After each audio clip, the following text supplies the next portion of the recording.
Hello and welcome back to the 11 O'clock Waffle, the show containing more nudity than an episode of Game of Thrones, but without the risk of death for its guests. This week we have three of the rapidly rising stars of the waffle. First up, victorious earlier in the season and hoping to capitalise on her wife's defeat last week, the world's most giantest waffler is Emma Price. Hi, good to be back on. Thanks Hello. for inviting me back. I promise I'll behave. Good, how are you, Emma? I'm doing very well. I have a cup of tea. I'm armed and dangerous. Let's do this. That's good. And from the tallest waffler to the shortest, winner on her debut show after an impressive display of historical research into Greek mythology, she also has the coolest theme tune intro on the show. Please welcome Jennifer Roberts. Hello, good to be back. Hey Jennifer, how are you? Hey, I'm alright. Good to know we're not going to be bloodily murdered. It's always good to be told. I mean that there's a reason why Ed, Lucy, and James aren't on the show anymore. Yeah, it's terrible. It's really sad. Yeah, terrible news. Yeah. And last but not least, our resident parrot harasser and part-time Tom Jones impersonator, it's Loz Shanahan. It's not unusual to be... Sorry.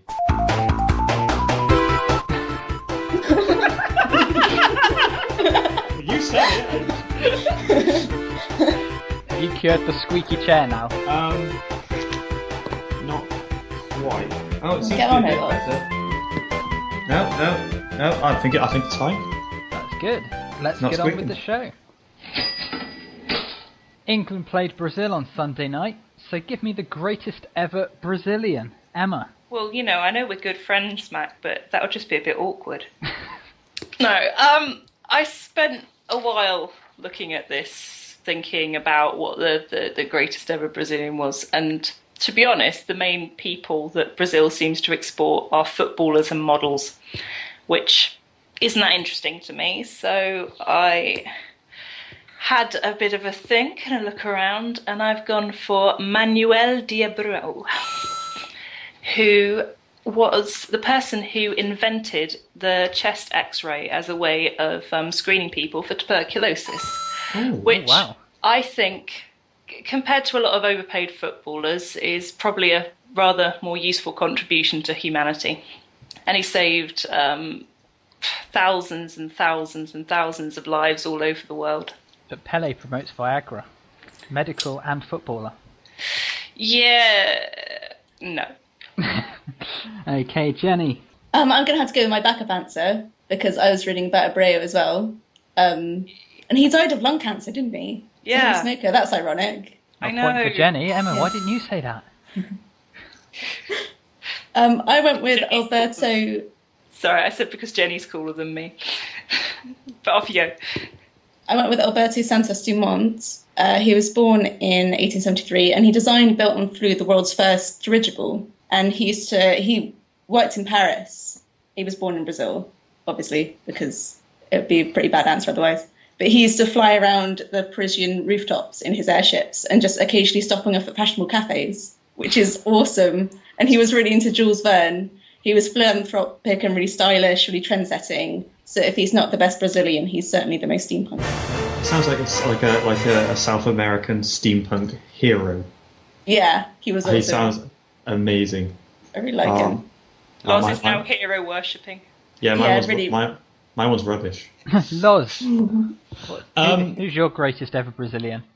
Well, firstly, can I just say, trying to research famous Brazilians, it leads to some slightly problematic Googling. Some people you wouldn't expect have been involved with that particular search term. How long did you spend Googling Brazilians? Well, once I found out that Brian Blessed had one done, I was there all day. But I've actually settled for Amir Klink. Now, he wasn't a medical hero. He wasn't a steampunk legend. But what he was an explorer. Now, he was of Swedish and Lebanese descent, I'll give you that, but he was a Brazilian citizen nonetheless, and he considered himself to be Brazilian. He's still living now. In 1998, as part of a project he called Antarctica 360, he sailed around the Arctic continent single-handedly in just 79 days, and perhaps even more impressively, 9 years earlier, in 1989, That's actually 11 years earlier, ignore me.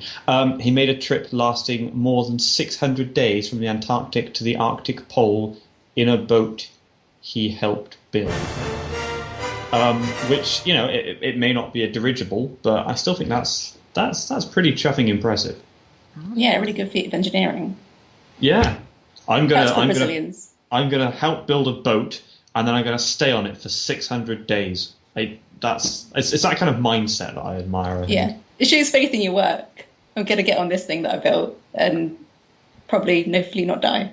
Yeah, I mean, you may be batshit insane, but at least you're gonna stick with it. You're gonna see it through to the end. There's some really good answers there, and I'm glad nobody went for a footballer or a model. Or pubic hair, or lack of it. Yes, or nuts. Brazil nuts. They're nuts. good. Yeah, they're good Brazilians. Yeah. Loz, don't forget to clear your internet history before Babs goes on the laptop next. Oh no, she's a big fan of Brian Blessed. We'll be fine. Oh, okay, that's okay. Question 2. Norway's record lottery winner purchased a 25% share of a player for his local football team in order that they could keep hold of him. But who would you pay money for in order to keep them where they currently are now? Loz. I've actually got two answers for this, if that's okay. Okay, yeah. I'll keep it brief. The first I would say is Miranda Hart. Let's keep her on BBC Two. Is she on BBC Two? BBC One. Let's keep her on the BBC. Ask Emma, she's her double. Well, Can I vote against this? Because if you keep her on TV, I'm going to have permanent ridiculing for all the time she's on television. But listen, we need more ridiculous, tall, mad, clumsy people on TV. I'm not photogenic enough. You're too busy, so it's going to have to be either Miranda or several short people stood on top of each other. Which might actually be work better. Why? It'll be more work for short people. It'll be fantastic. On a slightly more poignant note, though, the State of Nature report came out recently stating that an overwhelming amount of world wildlife species are actually declining, and this is particularly notable in Britain. And I would, if I was capable of doing so, actually invest significant amounts of money in conservation to make sure that the icons of the British countryside, like the cuckoo and the turtle dove, stayed exactly where they are in our hedgerows and not, dead in a ditch. That's my slightly more poignant answer. The Miranda Hart one was funnier, Loz. Yeah, but it can't all be jokes. Okay, Emma. I've also got two answers. If I came into that much money, I'd be worried that Lucy might try and use it to get in contact with David Tennant, and I probably would lose her forever. So I would have to pay to keep David Tennant away from Lucy. On a more serious front, I would pay good money to keep Nigel Farage and Nick Griffin out of any position of power. Yeah, preach. The Lucy thing sounds like a premise for a romantic comedy. It's lovely and slightly twisted.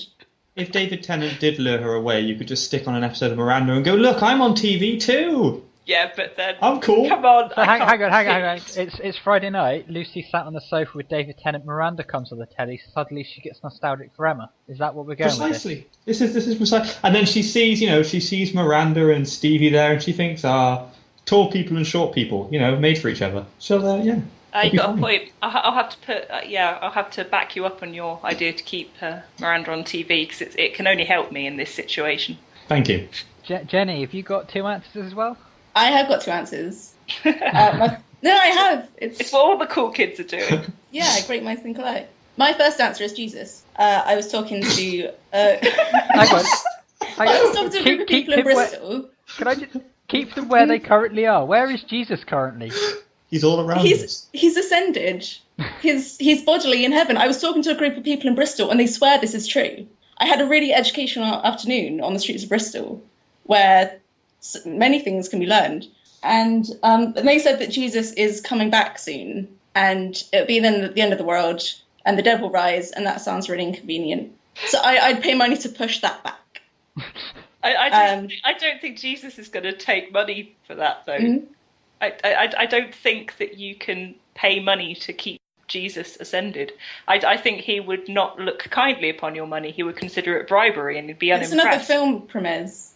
and a wacky comedy. But how would you? How would The you? woman Actually, who tried to pay off Jesus. It But comes how- after Bruce and Evan Almighty. but how would you? How would you actually? How would you use all that money to keep Jesus where he was? Because as Emma said, he's not going to take a bribe, is he?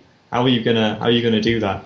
Well, I'd ask the many various churches who seem to think that money is very important and very usable.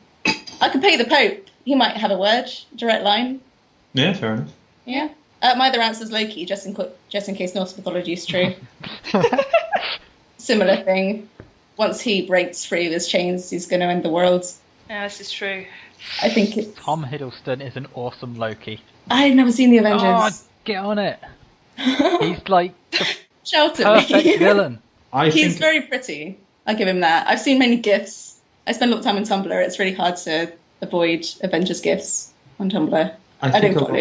I think a lot of the old Norse gods are a bit showy and flashy for me. If I was going to worship one of the Norse gods, I would have to go for someone a bit low-key. I'll go now. I'll take a point off him. Question. I've got so many more bad puns. Question 3. Almost a third of UK primary school children believe cheese is made from plants and fish fingers from chicken or pork. So what is your favourite childhood belief or myth? Jenny, we'll start with you on this. I believe that God and Father Christmas are one. Oh. I'm sort of further demonstrating my theological knowledge here.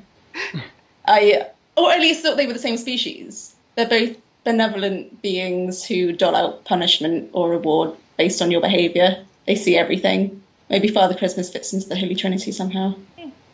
I just imagine them both up there watching me. Okay, and Loz?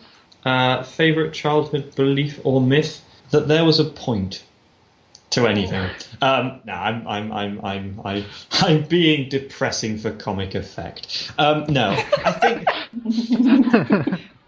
I think my favourite childhood myth was that adults knew everything. Like, to me, as a kid, everyone over the age of 20 was some sort of ultra knowledgeable wizard, flying through the sky, shooting down confusion with goopy nuggets of truth. And then it turns out it's complete rubbish. Like, I'm 23 now, and I know almost nothing about anything, as I'm sure is going to become evident over the course of this recording. But it didn't happen. This great and wonderful book of knowledge that was supposed to be handed down when you reach adulthood never occurred. The closest thing we've got is Wikipedia.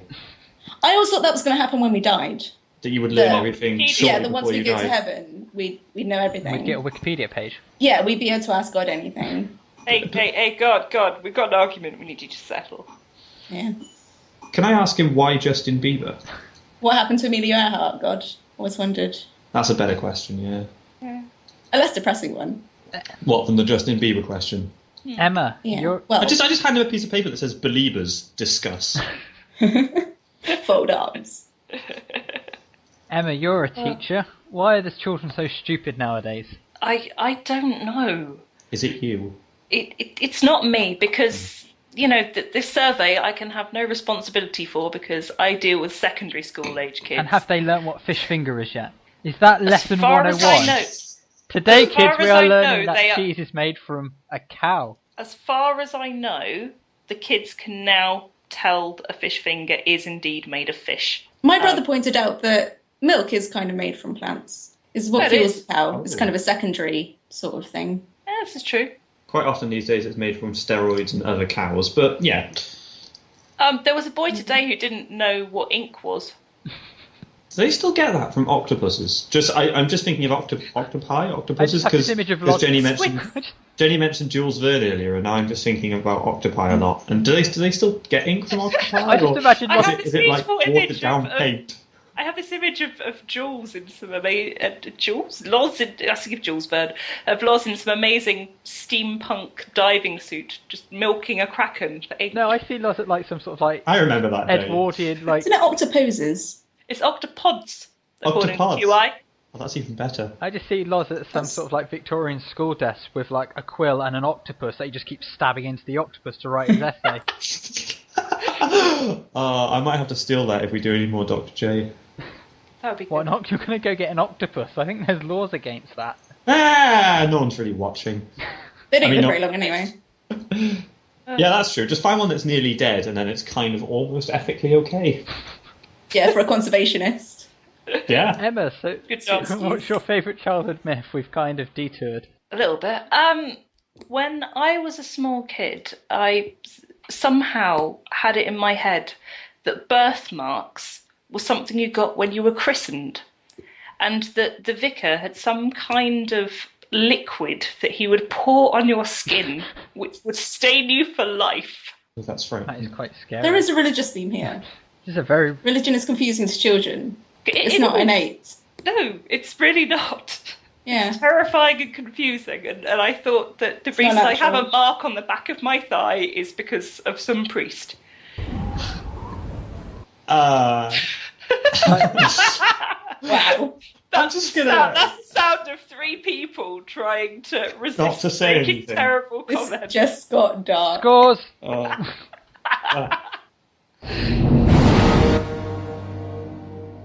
In last place on 10 points, it's Emma. Oh, it's coming true, the prediction. Also on 10 points, it's Jenny. Narrowly ahead on 11, it's Loz. Sweet. We should mention at this stage of the show our Twitter and Facebook page, the 11 O'Clock Waffle. Also, if you fancy an evening's entertainment, go look up Loz's Dr. J videos. Yay! And Scottish Bull Z's always worth a look as well.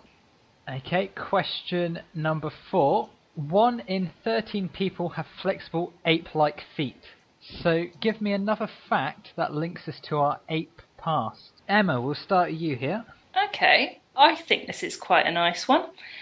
Apes and humans are the only two creatures that have a laughter reflex when tickled. So apes laugh in the same way that humans do, which I think is quite sweet. And they did an experiment where they got various varieties of apes and tickled them and then recorded their response. When you say they, was would this love you to- and Lucy at the zoo?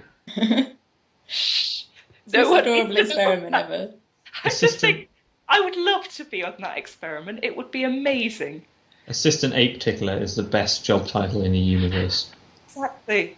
Oh, could you imagine putting in the grant for that paper? Yeah, we would like some money because we want to go tickle animals and see which of them laugh.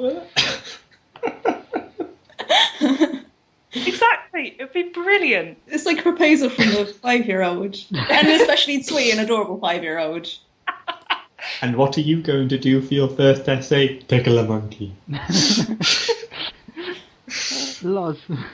Well, firstly, I'd like to suggest that the fascination people have seemed to develop with those trousers where the arse hangs down near the ankles and makes it look like you've been really scared by something. That can't be an evolutionary thing. But more to the point, it has been suggested before, I can't remember where, I'm afraid, that our tendency to prefer multi-storey houses and upstairs bedrooms is something of a distant evolutionary hangover. When apes would swing up high into trees to avoid land-based predators, which interestingly suggests that people who live in bungalows are possibly more evolved than everyone else because they've evolved past that need for tree-based security. A lot of people who live in bungalows do get eaten by leopards, but it's a small price to pay. Wales is a strange place. It is strange. I quite often see signs that say, 1-floor property, small garden, room to extend, leopards, but you take what you can get. Jenny. I came up with wisdom teeth because we needed them to chew all the plant matter we used to eat as apes. So they are left over from that before we switched to spray-on cheese and super noodles. And some populations have evolved beyond wisdom teeth. They don't get them, while other human populations have a 100% chance of getting them. So some humans are more evolved than others, which isn't that where racism came from? Are you arguing in favour of racism? I don't know. I'm really disturbed by it. Oh, wow. Has anyone Wait, evolved past super noodles? I haven't. Which races have evolved past getting wisdom teeth? I didn't get that far. The Welsh. It just said certain human populations. Maybe they didn't want to. Maybe it's irresponsible to say in case it does start some kind of race war. The Welsh! I think I might have come across a page that said indigenous Mexicans. It's to do with the jaws. Oh. It's to do with the jaws. Okay. Yeah, because my Bermudian aunt's dad was a dentist, and he had his wisdom teeth. And he said it's something to do with the jaws. There we go. Point for me. Question 5. Matt Smith is to step down as the Doctor in this year's Christmas special. But who would you like to see take over the role? Jenny? Anthony Stewart Head. Ooh. I was going to say Richard E. Grant, but he's already been in it recently, hasn't he? Yeah, he has. He's the big bad of this series. Yeah. Is Anthony Stewart Head... Was he... He was a gorilla team. Giles? It's Giles. Yeah, and he was also... I keep thinking he was the Demon Headmaster, but he wasn't. He was a gorilla team in Series 2's episode number 2. I know this one. No, episode number 3. That's some impressive knowledge. Hang on, it'll come in a minute. I can't think... School Reunion, that's what it's called. School Reunion. Yes, he was, actually. The last couple of Doctors have been great, but I'd really like to see a return to an older gentleman, like the old Doctors. I have exactly the same opinion, actually. Emma, who's your favourite for Doctor? Right, well, I had a long think about this. And, it needs to be someone who's sort of a little bit whimsical but wise and who knows a lot about space. And in the end, I went for Professor Brian Cox. Oh, that'd be good. He has an enormous mouth. There's no reason for him not being the Doctor. Matt Smith has a gigantic forehead and chin. You could fit Brian Cox's mouth on. You could fit Brian Cox's mouth on Matt Smith's forehead. I'm sure there's pictures out there of this. But isn't it like a remit of being the Doctor that you have to have something large about your anatomy? Because Lucy's always going on about David Tennant being David Tennant. Billy Piper used to call him that. Oh, yeah. Genuinely. Yeah, it was a nickname. See, Lucy often had a Tennant stuff again. Seriously, keep them separate. Lucy had a good long think about Tennant as well as the Doctor. Good to know. Yeah. Is she on commission for all the mentions we give her? I don't know. She'll be the richest woman in Cornwall by the end of this show. Yeah, you're paying her royalties. She will probably put that into her contract for next series. Probably. Yeah. But anyway, yes, it has to be Brian Cox. Also, he's overqualified to be the Doctor as he is a professor. Yes. So I think he's perfect. Did you see him at the BAFTA Awards when him and Jenna Louise Coleman gave the award out and he gave off some spacey wacy talk? Did he? Oh. Professor, I was just wondering, is time travel actually possible? If Einstein's correct, then it's possible to travel into the distant future, but you'd be trapped there and never be able to return because the hyperbolic geometry of space-time, coupled with the finite invariant speed of light, prevents us from influencing events outside our light cone. Oh, of course, it's the minus sign in the metric. It is a minus sign in the metric, but if positive, it'd be Euclidean. Loz. The new Doctor, several short people stood on top of each other. No, I'd actually love to see... I volunteer. You can be the top one that actually does all the speaking. I think it's time, and I don't know if people like Alexander Walton Kay will tell me it's non-canonical, but I think the novels actually established it as possibly canonical, but I would love to see, and I think it's about time for this, an interesting switch-up of dynamic, a female Doctor. And if we had a female Doctor, it would have to be, I'm about to blow your mind, so drum roll please, Emma Thompson, or Sue Perkins, but Emma Thompson. Ooh, Emma Thompson. She'd be or Sue Perkins. Either of them would be fantastic. They would, I like either of them would just be so brilliant. But I think Emma Thompson would just. Sue Perkins is almost a bit too David Tennant-y in her style, so it would have to be Emma Thompson. Energy, yeah. I asked Babs about who would be the best woman to be the Doctor, and she just shouted Queen Latifah with alarming promptness. It's her answer to a lot of questions, including worryingly, what's that in the garden? Queen Latifah! So I don't know if we should take her word on that one. But yes, Emma Thompson. That's, yes. Question 6. Talisa Konstav... Let's just go with Talisa. Talisa is being investigated by police after the Sun named her as being the ghost... You're still kicking, Jay. She's not first name person, Talisa. So... I don't know who this one is. Her from N-Dubs. That shall be her name henceforth. Wasn't she on X Factor's Got the British Talent voice or something? Let's go with that, Loz, yeah? Yeah. The bird from X Factor Talent Show is being investigated by police after the Sun named her as being the go-between for a drug deal. So give me other famous drug scandals. Jenny? I was reading about Mabel Normand, who was a silent film actress in the 20s, and she was a comedian and a writer. And she wrote films for the likes of Charlie Chaplin, so she was obviously really talented. But she also had a very expensive cocaine addiction. It was about $2,000 a week, according to a website that I read. And when was this? She died in 1926. That's so much money now, but back then, good God. Wow. Yeah, it was a problem. So she approached the director, William Desmond Taylor, for helping curing this addiction. And they fell in love. And Taylor became very determined to cure her. And he took legal steps to have Norman's cocaine suppliers arrested and charged. And shortly after that, he was mysteriously assassinated. And the murderer has never been caught. And they found a locket on his body, and inside was a photograph of Mabel Normand. Oh, wow. Yeah, it was really tragic.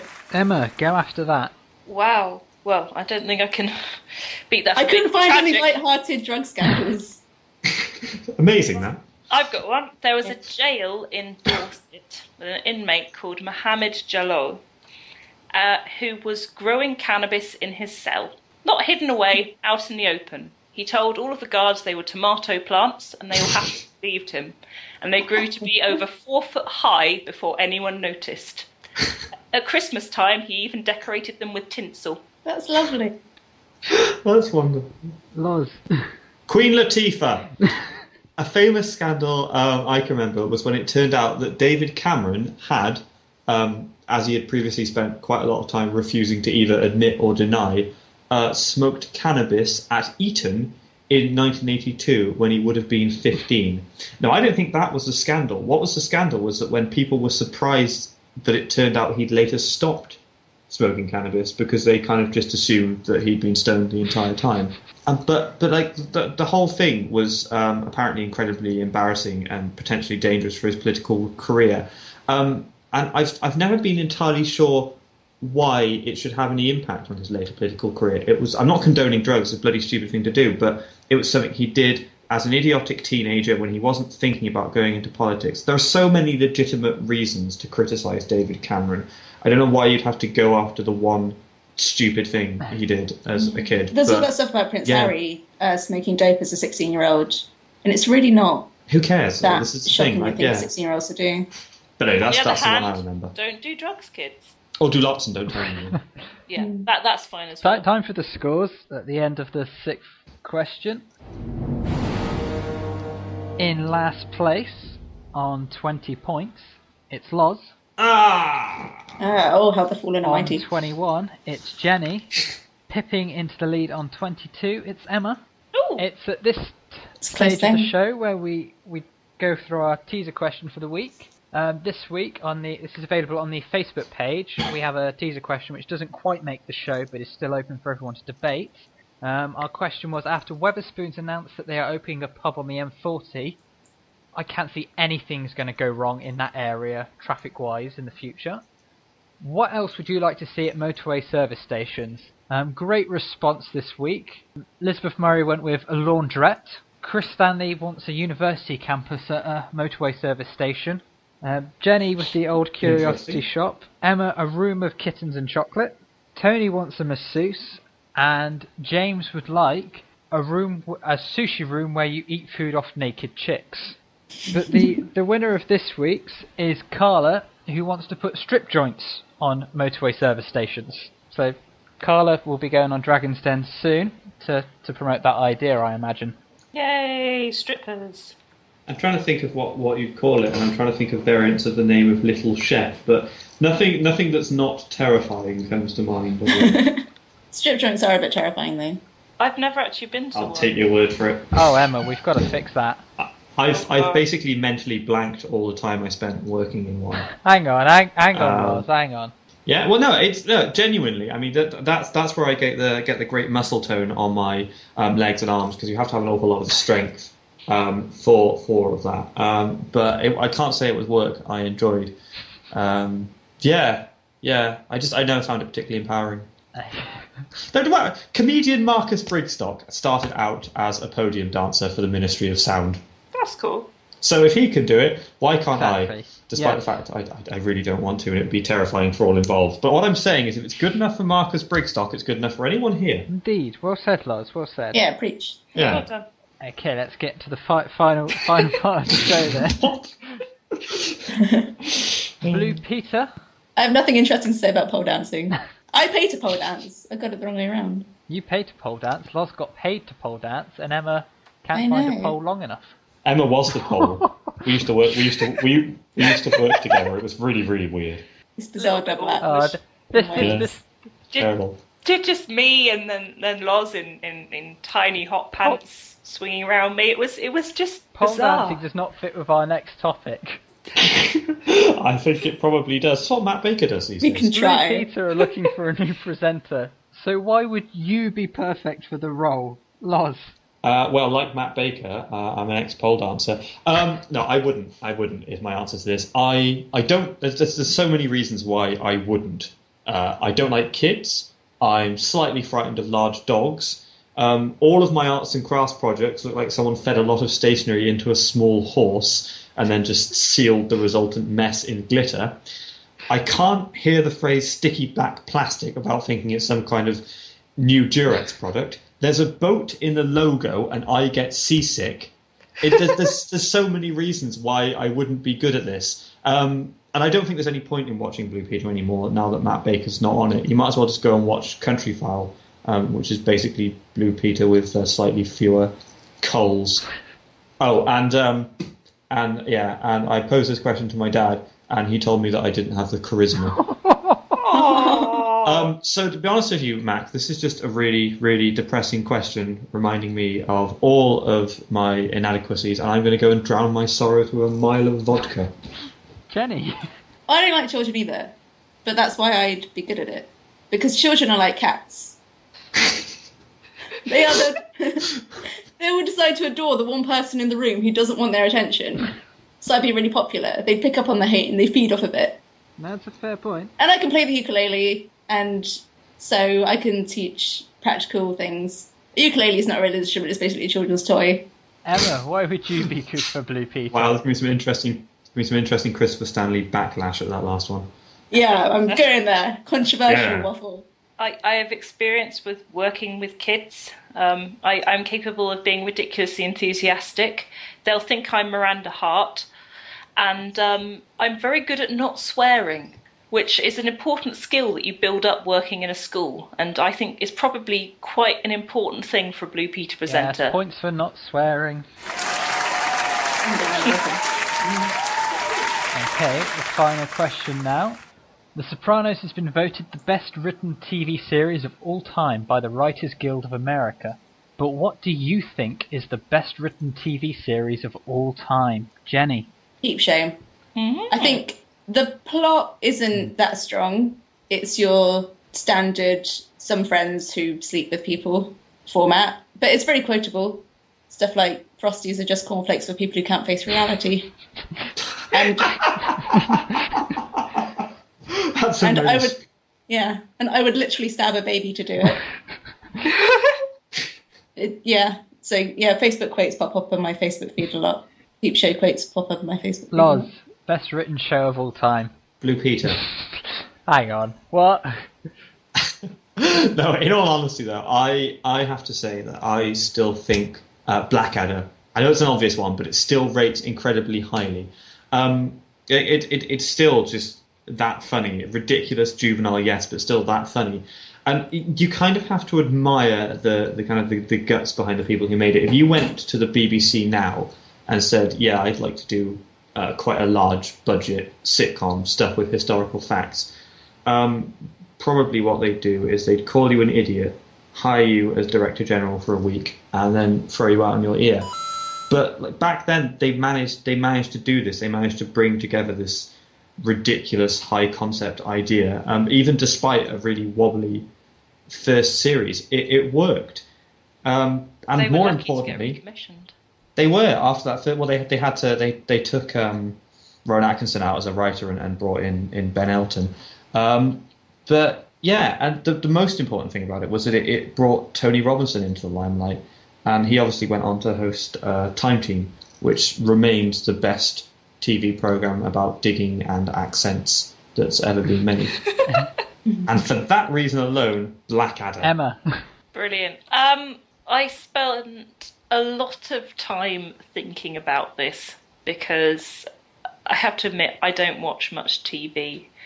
And I was trying to think of what I could come back to again and again and just always love and would always amuse me. And I went for Black Books.